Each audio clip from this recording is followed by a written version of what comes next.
함께 나눌 말씀은요, 창세기 5장 1절에서요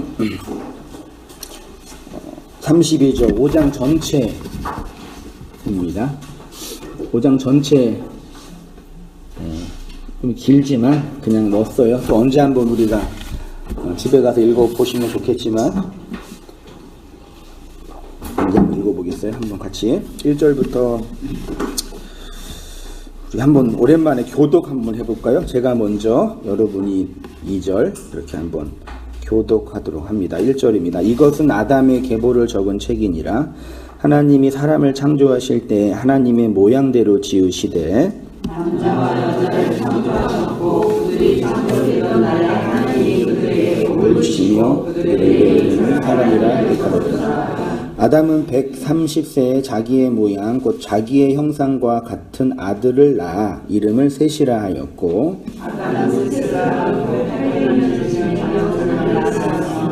그는 930세를 살고 죽었더라. 에노스를 낳은 후 807년을 지내며 자녀를 낳았으며 에노스는 90세에 게난을 낳았고 그는 905세를 살고 죽었더라. 마할랄레를 낳은 후 840년을 지내며 자녀를 낳았으며 마할랄렐은 65세에 야렛을 낳았고 그는 895세를 살고 죽었더라.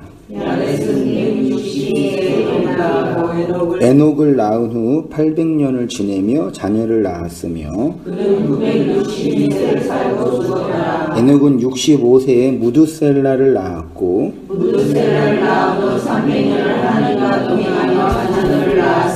그는 365세를 살았더라.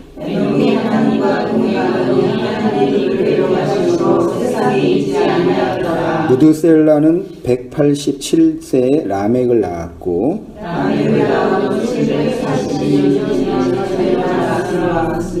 그는 960세를 살고 죽었더라. 이름을 노아라 하여 이르되 여호와께서 땅을 저주하심으로 수고롭게 일하는 우리를 이 아들이 아니하리라 하였더라.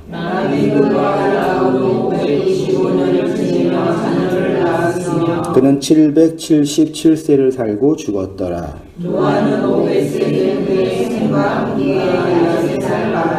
아멘. 오늘을 통해 배우는 묵시복음 33번째 시간으로요, 하나님과 동행하는 것과 하나 되는 것이라는 제목으로 같이 말씀 상고하고 은혜를 나누도록 할게요.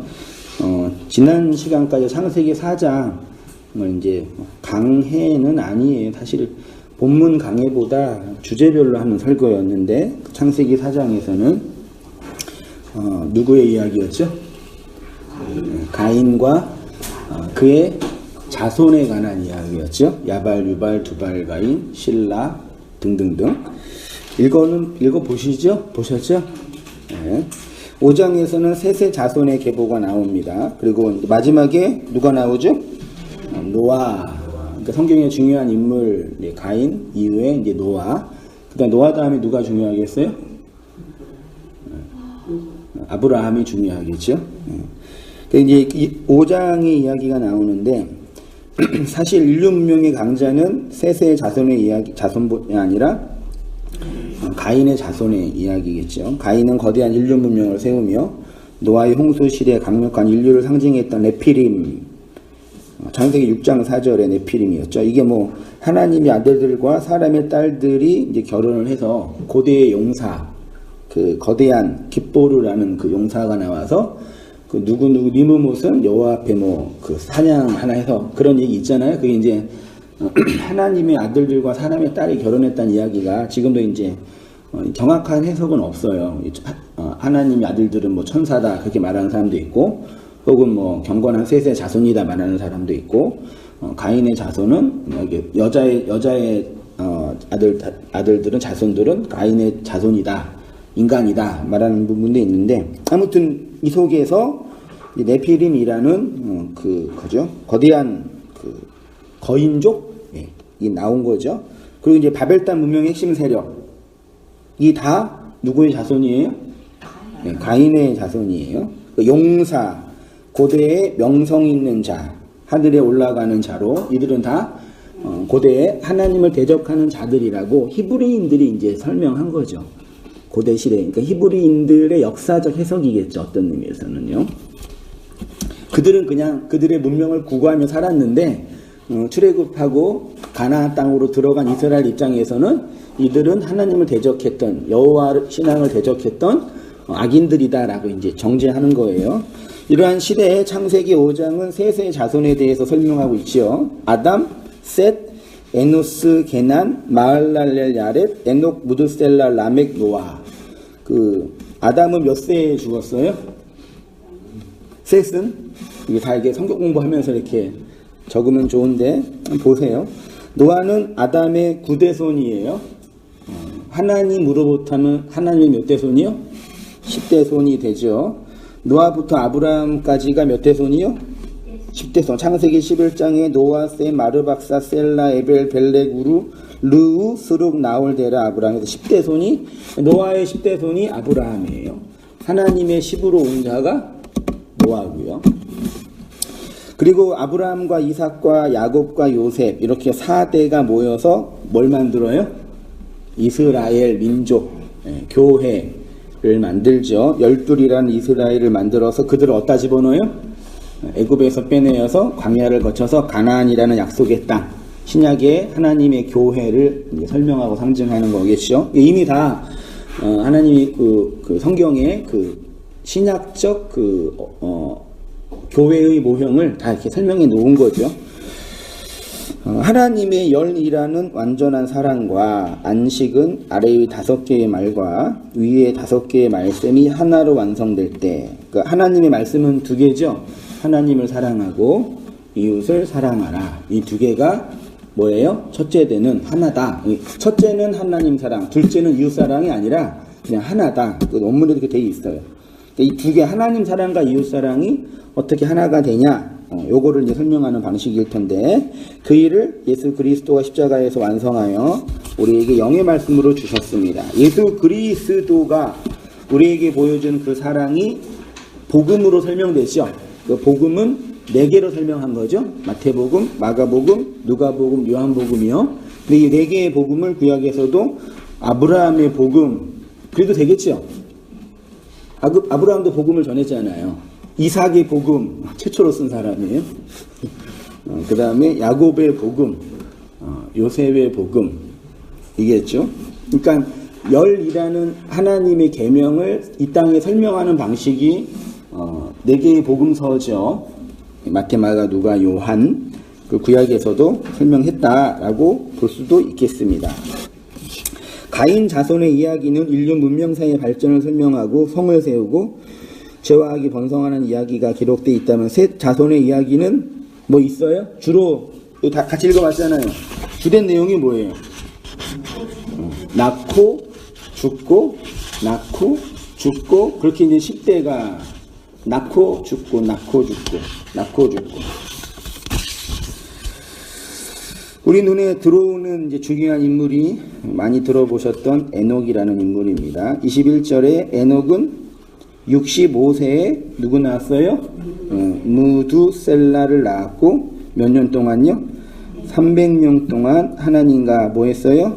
동행하였죠. 그리고 하나님이 그를 데려가셨다라고 표현되어 있어서 성경에서 성경 공부할 때 죽음을 맛보지 않고 하늘로 올라간 사람 에녹이랑 엘리야라고 하죠. 그래서 이제 죽음에 대한 이야기가 없죠.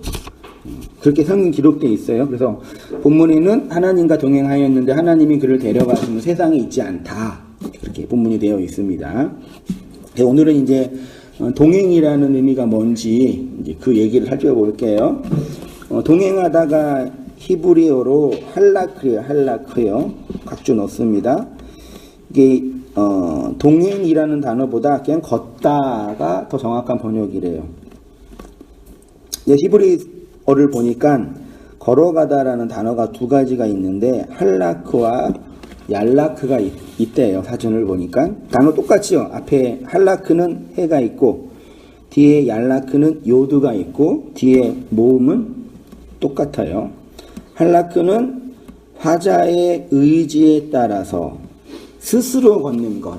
예, 그래서 제 표현으로는 자의적 걸음이라고 표현했고요.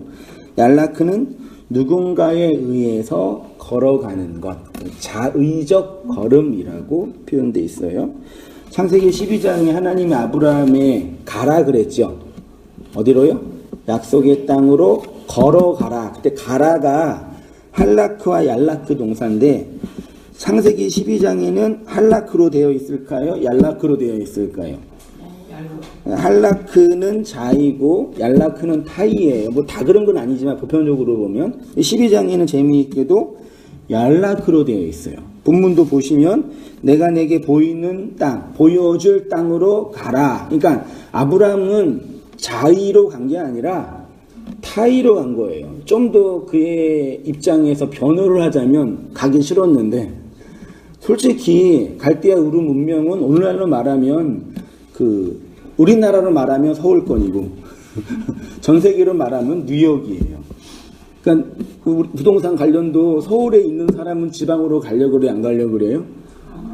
안 가려고 그러고 지방에 있는 분들 중에 좀 여유가 되거나 돈이 있거나 애들 교육 때문에 어디로 오려고 그래요? 서울로. 서울에 와서도 또 어디로 들어가려고 그래요? 강남 3구로 또 들어가려고. 강남 3구가 들어가기 어려운 분들은 강남 3구 좀 떨어진 동작구나 용사구로 좀 퍼져 나가고 있는 거고, 거기에서 힘든 분들은 이제 외곽권으로 나가죠. 그래서 말하자면 아브라함이 그런 아주 강남 3구에서 이렇게 번성하게 잘 살고 있었던 위치에 있었던 가족이었어요. 말하자면요. 갈대아 으르에서. 근데 거기에서 하나님이 저 시골도 아니에요. 말하자면 오늘 문맥을 말하면 아프리카로 가라 그 얘기예요. 아프리카 큰 대륙이 있는데 거기 내가 지시할 땅으로 가라. 그러니까 본성상 우리 성향상 가고 싶겠어요? 가면 돈 잃어버리고 애들 교육 못 시키고 고생할 건 뻔한데. 그래서 하나님이 어떻게 하신 거예요? 끌고 가시는 거죠. 그거를 이제 그 얄라크라는 동사가 가지고 있는 의미가 아닐까 한번 이렇게 미루어 묵상해 봤어요. 12장 4절에 이에 아브라함이 여호와의 말씀을 따라갔고, 뭘 따라갔다고요? 그래서 어떤 느낌이냐면 밖에서 말씀이 아브라함의 머리를 잡고 끌고 가는 거죠. 그러니까 하나님의 부르심에 처음에는 이런 모양새가 있는 거죠. 왜냐하면 우리가 자의로 앞뒤 따져보고 뒤 따져본 다음에 하나님을 믿는 게 좋은 거네요. 내가 이제 하나님을 잘 믿어보겠습니다. 그러고 믿을 사람은 한 사람도 없어요. 그래서 하나님의 역사는 반드시 밖에서 들어온 말씀에 의해요 끌려가는 형국이에요. 그래서 팔복에서도 하나님 의를 의해서 뭐 받는 자요? 핍박을 받는 자가 복이 있다 그랬잖아요. 그게 뭐 복음 때문에 고생하는 선교사들의 이야기이기 이전에 그리스도의 의가 우리에게 오면 우리가 어떤 경험을 하는 걸 말하자면 핍박을 받는 경험을 하는 거죠. 의식적으로. 그러니까 여호와의 말씀을 따라갔고 이게 얄라크 동사로 되어 있대요. 창세기 12장 1절에는 하나님이 가라고 해서 간 것입니다. 그것을 여호와의 말씀을 따라갔고 라고 표현하고 있습니다. 근데 에녹은 얄라크가 아니라 할라크예요. 이거 하나 가지고 에녹의 신앙을 이렇게 교리화하는 건 좀 위험할 수 있지만 본문을 보니까 그래서 밖의 말씀을 따라갈 때는 얄라크, 안의 말씀으로 걸어갈 때는 할라크라고. 그러니까 말씀은 두 가지가 있죠. 밖에서 들어오는 말씀, 안에서 해석되어지는 말씀. 밖에서 들어오는 말씀을 흔히 우리 입장에서는 로고스의 말씀, 율법의 말씀, 그리고 안에서 흐르는 말씀을 레마, 진리의 깨달은 말씀 등등으로 표현했죠.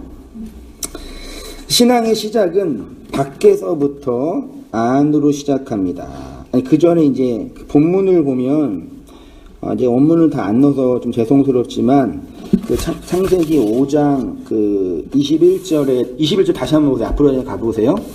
21절에 에녹은 60세에 무드셀라를 낳았고, 22절에 무드셀라를 낳은 후에 300년을 하나님과 뭐 했다고요?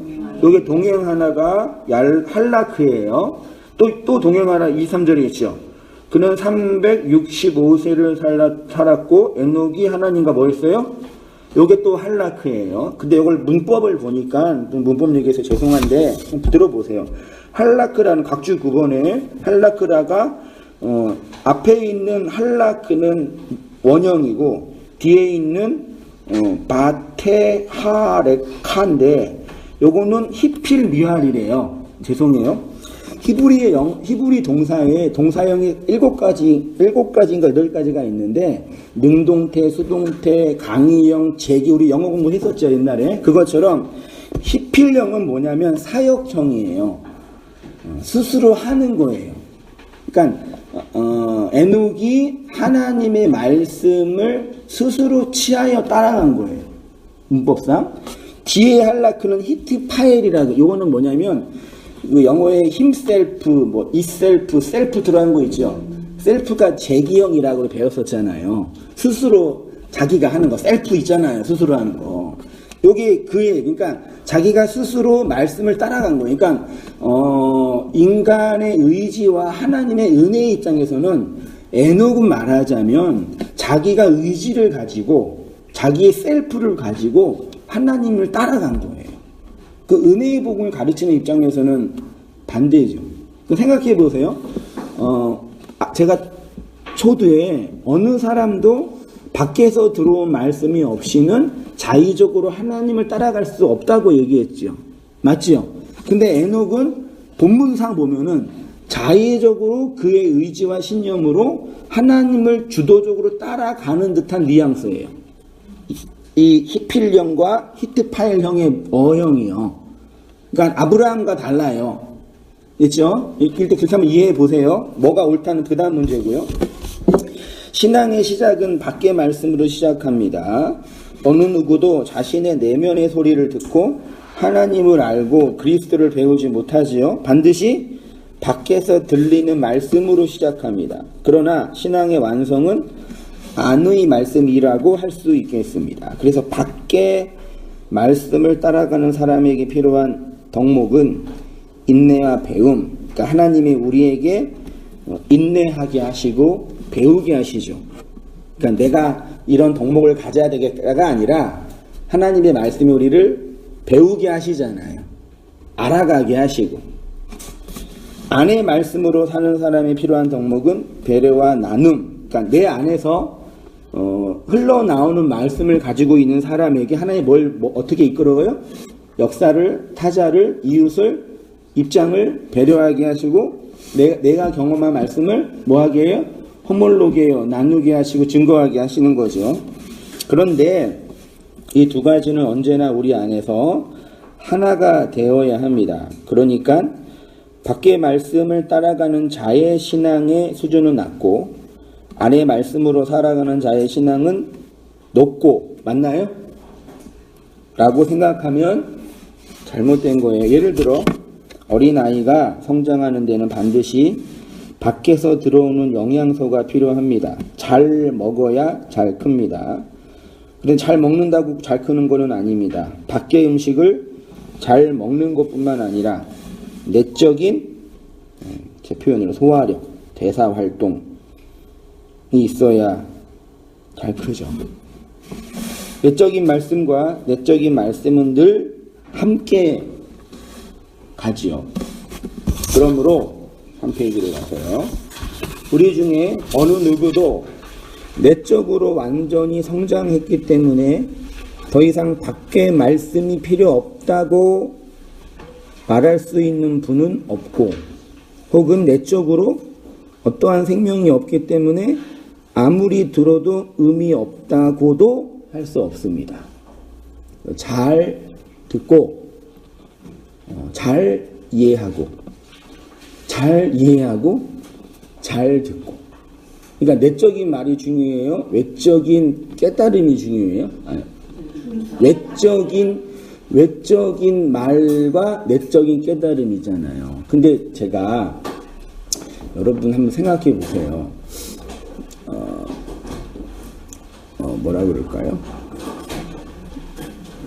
사역 초창기는 아니지만 지금도 그래요. 말씀을 전하는 입장에서, 제 입장에서, 설교자의 입장에서 객관적으로 말씀을 잘 전하는 게, 이렇게 성도님이 은혜를 못 받는 게 목사가 설교를 못 하기 때문에, 여러분이 마음이 강박하기 때문이에요.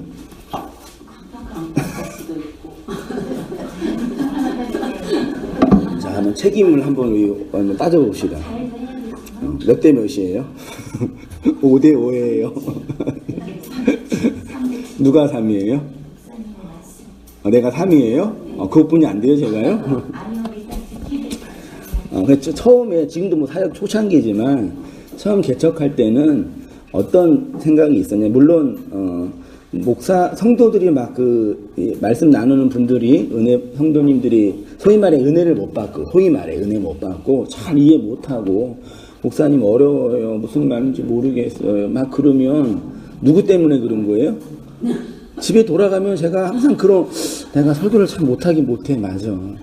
어떻게 하면 더 잘할 수 있을까? 어떻게 하면 더 진리를 더 잘 전할 수 있을까? 누구는 어렵다고 그러고, 누구는 앞뒤가 안 맞는다고 그러고, 누구는 뭐 힘들다고 그러면서, 그 얘기 들으면, 내가 뭘 이렇게 잘못했다. 막, 그런, 소위 말 자책은 아니지만, 그런 나를 돌아보는 그런 게 본성적으로 강했어요. 예배 시간에 막 성도님 막 졸고, 이번 주는 완전히 삼진아웃 당해서 완전히 이건 파울 나가지도 못하고 이러면, 내가 이번 주 잘 못 살았나? 이게 막 그런 생각도 들고. 그래도 바쁘게 살아도 공부를 열심히 했는데, 그러면서 했단 말이에요. 근데 이렇게 시간이 지나고 나서 여러 성도님을 뵈니까, 물론 제일 중요한 건, 밖에서 들려오는, 복음의 진리예요. 그거는 빼도 박도 못한 절대적인 가치죠. 근데 경험해 보니까 그게 아닌 경우도 꽤 많이 있어요. 같은 설교를 같은 자리에 들어도 어떤 분은 하나님 말씀의 은혜의 진리 속에서 새로워지는 분이 있는가 하면, 어떤 분은 더 마음이 강박하고 혼란스러워가지고 아주 그냥 이거 어떻게 해야 되나, 이거를 딴 데로 가야 되나, 아니면 때려쳐야 되나, 그런 고민하는 분도 계신단 말이에요. 그래서 물론 이제 말씀을 전하는 자, 나누는 자를 궁극적으로 이렇게 분리하면 안 되겠죠. 근데 이제 공적인 교회 현장과 공적 현실교회 현실에는 말씀을 전하는 자가 있고 듣는 자가 있어요. 그거는 인정하시죠. 그래서 전하는 자에게 가장 필요한 덕목이라는 가치가 있고, 말씀을 듣고 또 그 듣는 말씀 속에서 공동체를 세워가는 성도님들의 가장 필요한 덕목이 있죠. 한국 교회는, 그러니까 물론 이제 이 누가 옳냐, 누가 그러냐의 문제가 아니라는 거 이해되시죠. 그래서 말씀을 들으시면서 너무 극단으로 치달으면 안 되죠. 저 입장에서도 내가 너무 말씀을 내가 못 전해서 나를 자책하는 것도 문제가 있지만, 다 성도님들이 다 문제야. 이거는 말씀을 제대로 안 듣고 다 마음이 강박해. 다 그랬어. 그것도 문제죠. 그렇죠? 네. 나를 잘 돌아볼 수 있는 그런, 말하자면 중용의 덕이 필요한 거잖아요. 근데 성도님도 마찬가지. 근데 이게 심리적으로 볼 때 은혜를 많이 받거나 이렇게 어떤 이 인사이트가 깊어질 때는 되게 좋은데, 그렇지 않을 때도 있단 말이에요. 우리 인생 속에서 말씀을 들어도 설교자는 여전히 그 설교를 하고 있는데도, 그러면 거기서 이제 되게 혼란스러워해요. 답을 밖에서 찾으려고 그래요. 성도님들이 밖에서. 물론 이제 제 경험상으로도 맞는 사람이 있고 안 맞는 사람이 있어요. 우리 경험석에서. 그러니까 어떤 복음 진리의 문제가 아니라, 제가 제일 이제 고민이 됐던 게 그런 부분이죠. 처음에는 말씀 은혜를 많이 받았다고 고백하셨고, 그 고백 속에서 정말 풍성한 은혜가 있었는데, 시간도 얼마 지나지 않았는데도 아주 사늘하게 차갑게 변하는 분들이 있단 말이에요. 교회를 떠나고 안 떠나고 예배를 취소하는 거의 문제가 아니라, 그러면 이거는 그럼 설교자의 문제야. 그러면 어디 복음을 전하는 딴 교회를 갔어요. 그럼 거기에서는 그러면 이전에 경험하지 못한 새로운 복음을 이해할 수 있을까요? 이해할 수도 있겠죠. 그치만 아닐 수도 있단 말이에요. 그런 문제는 저도 마찬가지, 여도 마찬가지. 여기 온땅교회 성도들 다 강팍해. 다 때려치고 다시 시작해. 그럴 수 있겠죠. 다시 시작하면 그러면 또 더 새로워지는 그런 게 사역이 돼요? 똑같단 말이에요. 근데 이걸 사람이 목사도 그렇고 말씀을 듣는 성도도 그렇고 다 이렇게 좀 객관적으로 자기를 이렇게 볼 수 있는 이 안목이 떨어져요. 그래서 모여서 한 명이라도 두 명이라도 모여서 그것들을 이해하고 해석할 수 있는 그런 이웃 공동체 모임의 현장이 필요한 거예요. 그걸로도 완벽할 수는 없겠지만 그런 이제 경험적인 고민을 제가 좀 해봤어요. 그래서 우리 신앙 경험 속에서 내적으로 마음이 가난한 자가 외적인 말씀을 잘 듣고 외적인 말씀이 잘 들리는 사람에게 내적인 성장과 성숙이 있는 것입니다. 그래서 외적으로 아무리 힘들고 어려운 환경에 있어도 내면이 푸토코스하면 밖의 말씀이 잘 들리고 외적으로 아무리 편안해도 내면이 부유하면 밖에서 말씀이 선포되어도 들려지지 않는 경우가 있죠. 그래서 만약에 그렇습니다. 하나님과 동행한다는 것은 밖의 말씀과 안의 말씀, 인내와 배려, 배움과 나눔이 하나가 된다는 의미라고도 할 수 있겠습니다. 하나가 된다는 게 뭐라고요? 제 표현이에요. 밖에서 들려지는 말과 안에서 흐르는 말, 밖에서 인내해야 할 것과 내면으로 배려해야 할 것, 열심히 배워야 할 것과 안에서 흘러나오는 것이 우리 안에서 하나가 되는 거죠. 그래서 밖에 말씀에 끌려가는 아브라함에게 하나님이 너는 완전하라 라고 하셨고, 창세기 22장에서는 아브라함이 낳은 아들의 죽음을 통해서 하나님의 사랑과 온전을 가르치라 라고 한 거죠.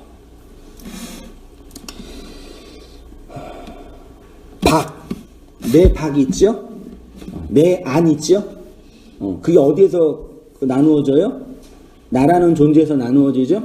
그럼 박과 안이 어떻게 하나가 되냐? 나가 있죠?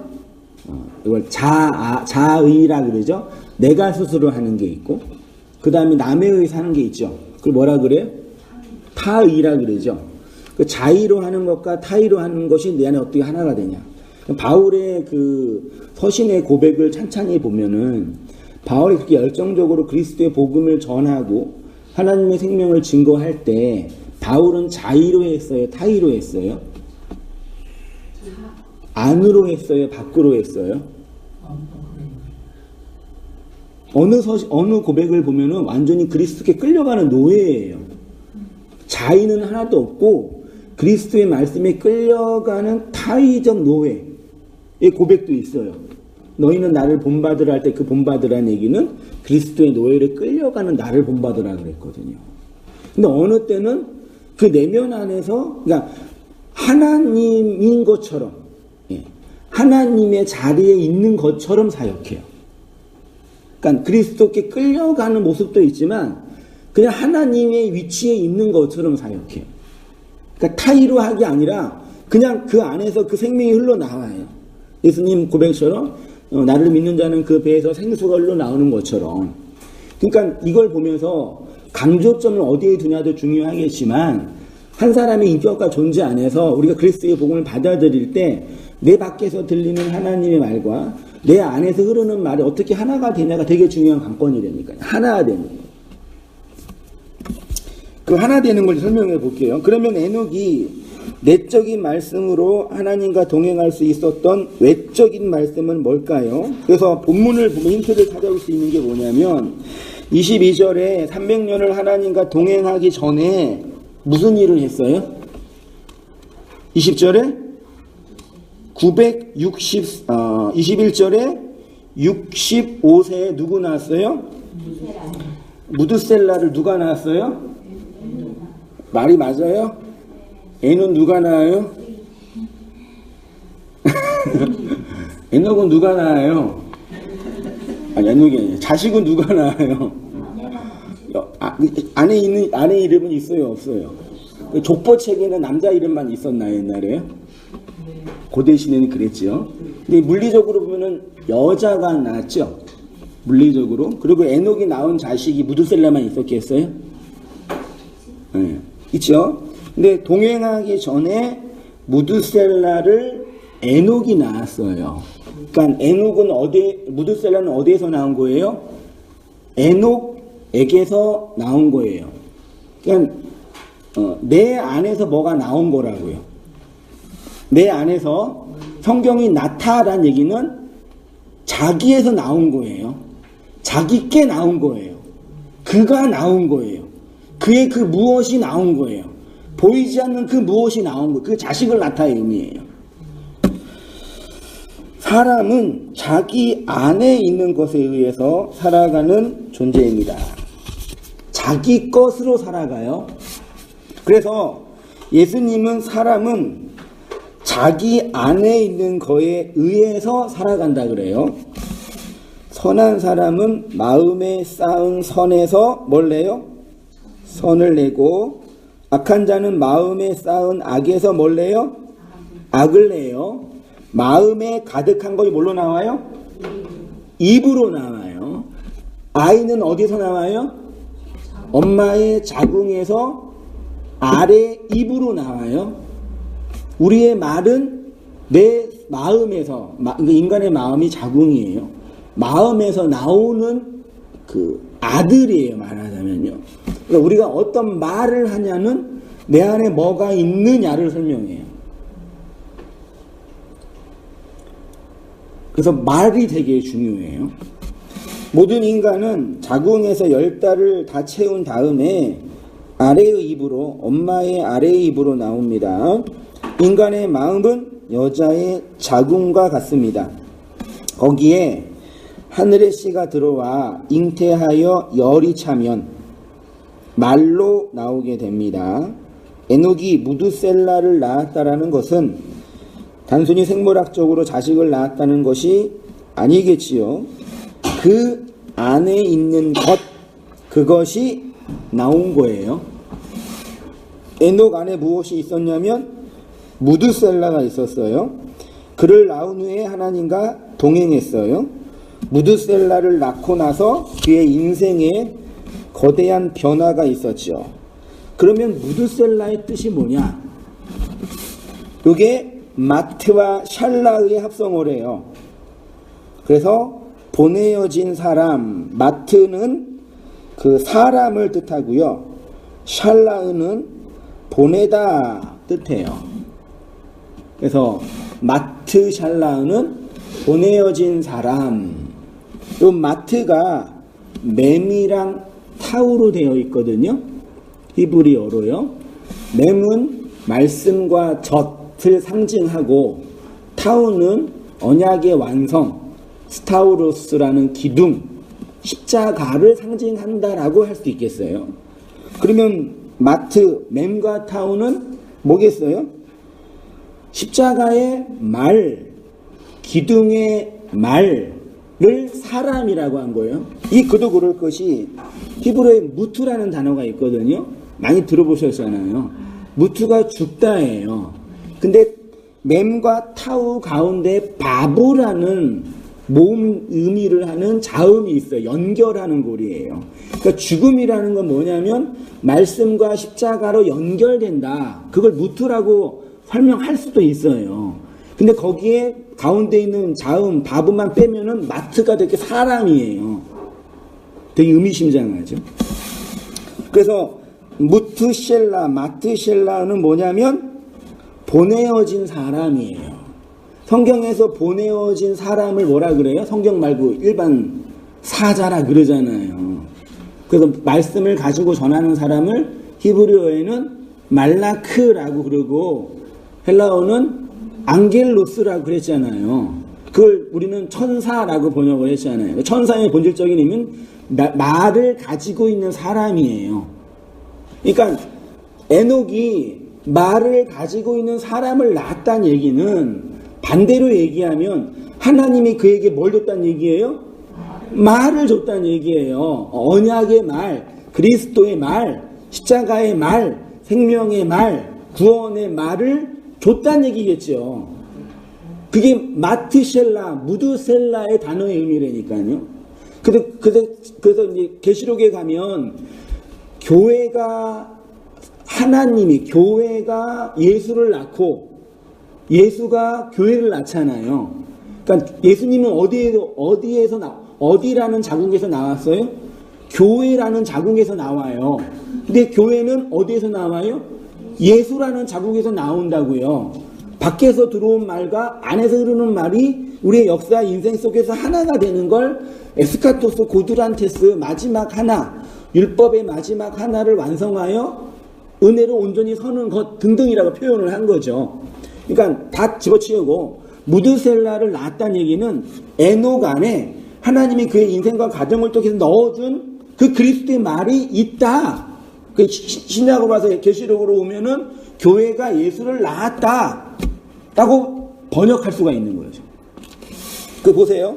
그래서 어떤 학자들은 그가 죽을 때에 그것을 보내리라 라는 뜻이 무드셀라라고 해요. 그러면 그가 죽을 때 그것을 보낸다 할 때 뭘 보내는 거예요? 무드셀라가 죽을 때 하나님이 뭘 보내셨을까요?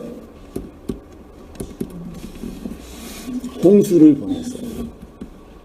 그러니까 그걸 이제 에녹이 얘가 죽을 때 홍수가 온다는 걸 알았는지는 모르겠는데 의미는요. 그러면 그가 죽을 때 하나님께서 무엇을 보내신다는 것일까요? 홍수를 보내신다는 것. 홍수는 노아 몇 세에? 600세 되던 해 시작됐어요. 나중에 이제 보면은 정확히 무드셀라가 죽을 때 홍수가 온 게 아니라 죽은 해에 홍수가 온 거예요. 하나님이 에녹에게 낳은 자식, 에녹이 낳은 자식의 이름을 무드셀라라는 이름은 하나님이 지어주셨겠죠. 야, 네 자식의 이름을 무드셀라라고 해. 그러면 하나님이 정해줬으니까 낳은 자식을 무드셀라고 했겠죠. 무드셀라의 뜻이 뭐라고요? 네가 죽으면 홍수가 온다예요. 누구가요? 애 이름이요. 그 집에서 무드셀라야 밥 좀 가져와. 그럼 뭐예요? 네가 죽은 후에 홍수가 오는 애야. 밥 좀 가지고 와. 네가 죽은 후에 하나님이 보내신다고 말하는 애야. 뭐 좀 해. 항상 부른 거예요. 그러니까 에녹과 경건한 셋의 자손들의 의식 속에 항상 뭐가 있는 거예요? 홍수가 아니라 무슨 관점이 있는 거예요? 무드셀라가 죽으면 홍수가 온다고요. 얘가 죽으면 심판이 온다고요. 그럼 무드셀라는 어떤 생각을 하는 거예요? 얘가 죽으면 안 되지 그랬을 거 아니에요. 얘가 죽으면 끝난단 말이에요. 네? 그게 홍수였는지 나중에 보겠지만 얘가 죽으면 또 무슨 일이 일어나요. 그러니까 얘가 부모 입장에서 어떻게 해야 돼요? 얘를 아둥바둥 키워야 되는 거예요. 사람이 태어나는 건 시간이 순서가 있지만 죽는 건 순서가 없잖아요. 그 무드셀라를 보냈다는 얘기는 반대로 얘기하면 홍수를 준비하라 그 얘기겠죠. 그게 말이잖아요, 말. 근데 아이러니한 놀라운 하나님의 은혜가 뭐예요? 인류 역사상 가장 오래 산 사람이 무드셀라. 965세. 왜 무드셀라가 오래 사는지 아시겠어요? 네? 이렇게 천을 기다리신 거예요, 거의요. 그러니까 이 무드셀라의 나이만 보더라도, 그러니까 제 성경에서 오래 사는 사람들 그게 아니라 이 나이만 보더라도 하나님이 우리 인류를 향한 말씀의 끊임없는 인내와 하나님의 그 기다림과 하나님의 그 사랑과 배려가 보이는 거예요.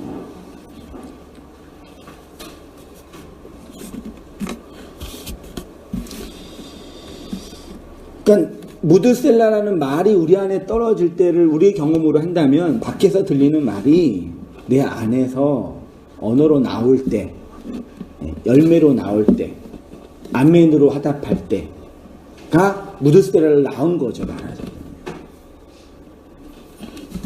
무드셀라를 낳은 후 에녹이 하나님과 함께 걸어갔다는 것은 하나님이 주신 그 말과 말씀과 하나가 되었다는 것이기도 합니다. 그러니까 밖에서 들어온 말씀과 안에서 흐르는 말이 그 안에서 하나가 되어서 그의 인생이 하나님과 동행하는 거죠. 그러면 세상에 보여요, 안 보여요? 안 보이는 거죠. 하나님이 데려가시는 거죠. 그러니까 안 죽고 간다는 얘기가 아니라 하나님과 하나 된 자는 세상에 없는 거죠. 존재론적으로. 인간은 어쩔 수 없이 두 마음으로 살아갈 수밖에 없습니다. 밖과 안으로요. 남자와 여자로요. 어두움과 빛으로. 율법과 진리로. 인간의 욕망 자체가 두 마음이라고 했으니까요. 그래서 하나님이 진리를 설명하실 때 위의 5과 아래의 5의 말씀으로 주셨죠. 밖의 말씀을 안으로 주셨죠. 빛으로 어두움을, 남자를 여자로, 묵시를 역사로 설명해 주신 거죠. 이 둘이 어디에서요? 우리 마음에서 하나가 될 때 하나님과 동행한다 라고 성경이 선언하는 거죠. 그거를 신약성경은 예수님은 수고하고 무거운 짐진 자들아 내게로 와라. 내가 너희를 쉬게 하겠다. 하나 되게 하겠다. 그리고 그게 사랑하는 자다. 그래서 복음의 핵심은 하나님이 세상을 이처럼 사랑해서 뭘 주신 거예요? 독생자가 헬라어로 모노게네스라는 건 많이 들어보셨잖아요. 모노스는 하나, 홀로, 혼자서, 유일한 그 뜻이고, 게네스는 자식, 자손, 예, 태어남, 그 하나의 자손, 하나를 낳은 자, 그 하나가 된 자, 그게 모노게네스, 그 독생자, 그러니까 유일하신 하나님, 그러니까 독이라는 단어가 유일하게 하나다, 정말 귀하다라는 개념이 아니라 하나를 완성한다 그 뜻이에요. 그러니까 여러 개가 있으면 덜 귀하고 하나만 있으면 귀하다가 아니라 그 하나는 하나를 완성한다 그 뜻이에요. 독은 모노스가. 여기 히브리어로 가도 재미있는 게 히브리어로 독자가 야히드래요. 야히드. 요 야히드가 야하드에서 왔어요. 그러니까 아브라함이 독자 이삭을 바쳤잖아요. 그때가 모노게네스예요. 야히드예요. 근데 이게 동사로 가면 야하드라고 하는데 자음은 똑같아요. 결합하다, 연결하다, 하나가 되다. 그러니까 독자를 낳았다는 얘기는 하나가 됐다라는 뜻이에요. 그러니까 독자는 연결하는 거예요. 너와 나를. 남자와 여자를. 하늘과 땅을 연결하는 걸 뭐라 그런다고요? 독자라고 말할 수 있겠어요. 제 표현이에요.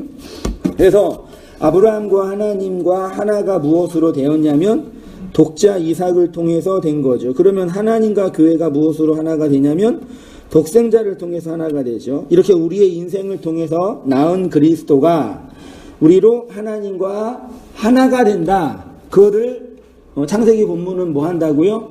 동행한다라고요. 에트할라크라고 표현하는 거예요. 손잡고 같이 간다. 유화적 표현으로는 그거겠죠. 그게 하나다 그 뜻이에요. 하나다.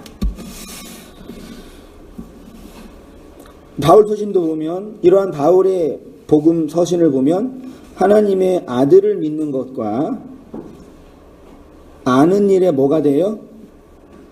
하나가 되어 온전한 사람으로 하나님의 나라를 살아가라. 제가 각주를 넣었던 본문이 있는데 제가 한번 읽어볼게요. 다 아시는 이야기니까.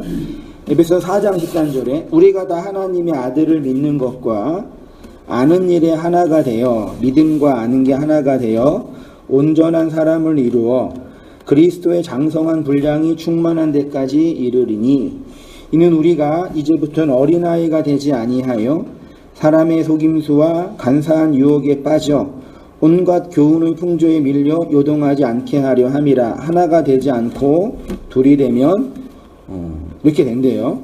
오직 사랑 안에서 참된 것을 하여. 여기 사랑 안에서 참된 것을 하여가 그 알레테이아 진리인데 진리를 말하다예요. 사랑 안에서 참된 것을 하다라는 얘기가 참된 일을 행하라가 아니라 진리를 말하라라니까요. 진리를 말하는 걸 요한은 호몰로게오라고 표현하는 거예요. 말하는 게 뭐가 중요하냐? 말이 얼마나 중요한데요. 우리는 말의 세상에 살고 있다니까요. 진리를 말하여 범사에 그에게까지 자랄지니 그는 머리니 곧 그리스도라. 그래서 교회가 완성된다고 표현하는 거예요.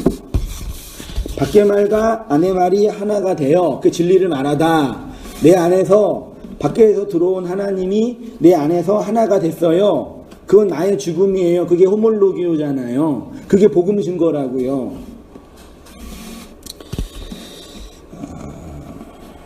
하나님의 나라로 살아가는 것이 교회의 삶이라고 했습니다. 그러나 여전히 많은 사람들은 소위 복음을 듣는다고 하고 교회를 다닌다고 하면서도 사람의 속임수와 간사한 유혹에 빠져 누구요? 밖에서 선포되는 그 말을 누구의 말로? 사람의 말로 받으니까 그 사람의 간사한 유혹과 요금수에 빠지잖아요. 이게 뭐 돈 잃어버리고 뭐 피해를 본다는 개념이 아니라 그냥 여전히 율법 로고스 안에서 매여서 로고스의 법칙 안에서 선악 안에서 욕망을 따라 살아가는 모양이에요. 사람의 말로 들으면 어떻게 되는 거예요? 이렇게 된다고요. 저뿐만 아니라 밖에서 들리는 모든 말을요.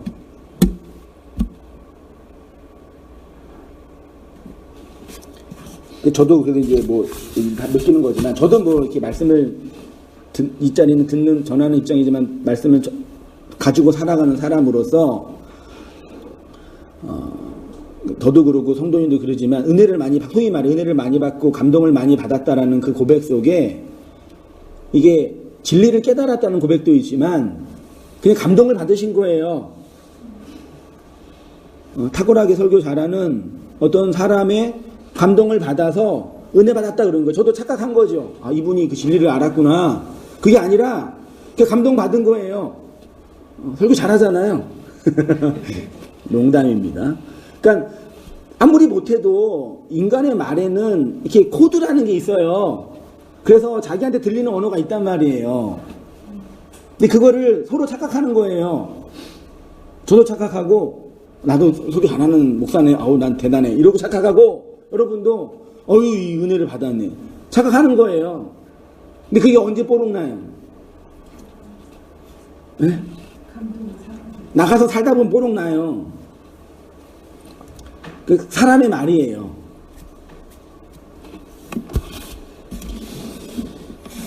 온갖 교훈의 풍조에 밀려 요동하며 살아가죠. 그들의 주인은 그리스도의 말씀이 아니라 여전히 자기 자신입니다.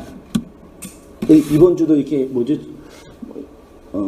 일하고 이렇게 점심시간에 쉬고 있는데 전화가 왔어요. 모르는 전화. 어떤 성도님이시래요. 은혜를 많이 받았던 성도님인데 전화를 하셔가지고 상담을 받고 싶다고 그러셨어요. 그래서 상담을 해주는 거잖아요. 다 듣고 나서 그러면 성도님 모르는 분이니까 편하죠. 제가 성도님 얘기를 30분 다 들어봤는데 성도님은 이게 문제인 것 같아라고 상담을 얘기해 줬어요. 그러니까 얘기를 해줬어요. 그러니까 이건 이렇게 이해한 건 틀리셨고 이렇게 이해하시는 건 맞아요. 이렇게 이해하셔야 되고 이렇게 이해하셔야 돼요. 얘기해 주니까 뭐라 그래? 감사합니다 목사님이 아니라 기분 나빠하시더라고요. 상담하려고 전화하셨잖아요 저한테. 근데 그래서 상담을 해줬다니까요. 그러니까 그분이 원하는 상담은 자기가 힘든 거 들어주는 거예요. 네? 자기가 말씀을 들으면서 어떤 도전과 은혜를 받았는데 이게 정말 그런지 이렇게 자기의 입장을 좀 이해해달라는 얘기고 저는 그쪽에 이제 틀린 게 보이잖아요. 제 입장에서. 하나하나 꼬집어 주니까 그냥 기분이 안 좋으신 거예요.